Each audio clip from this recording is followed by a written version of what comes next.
Hey, how's it going, everybody? It's your favorite YouTuber, Leonard, here to talk to you today about AI systems a little bit because I've been playing with them, obviously, as the big nerd that I am.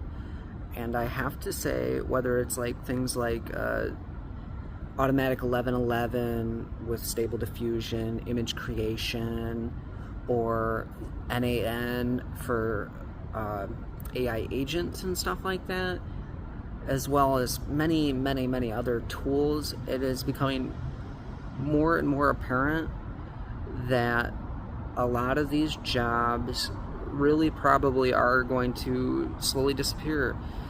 It's not hard to see that, yeah, if you're like in the top 10%, you're probably going to keep your job. If you're like one of the best players in the game, you're gonna be successful still.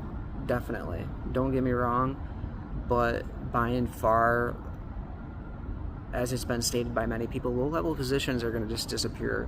If you haven't done the work for 10 years already, you're probably not going to be able to maintain a position in that field, and I think that is very detrimental to future generations that will then have a loss of people that are experts in those areas, because you cannot become an expert without being a low-level person, without an apprenticeship in a program of anything, any academic pathway.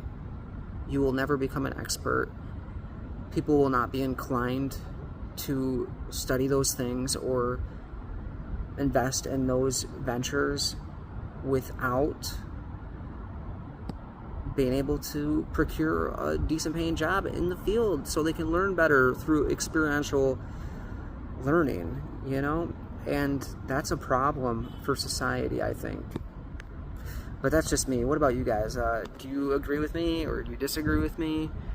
I think that it's a little alarming. Not that you can't do something about it. You can't just be an expert by compounded work. I'm not going to say that you don't have a job or you're going to lose your job or this or that, but without a high stakes vested interest in AI and your field, you're probably going to be not very high up there on the food chain ever. That's just the reality of it. And you probably won't make as much money as what would be equatable to now even. Oh, and side note, good example of this is also that the best hacker for finding 0 days and all that other stuff right now is actually an AI. So even cybersecurity is not safe in this industry anymore.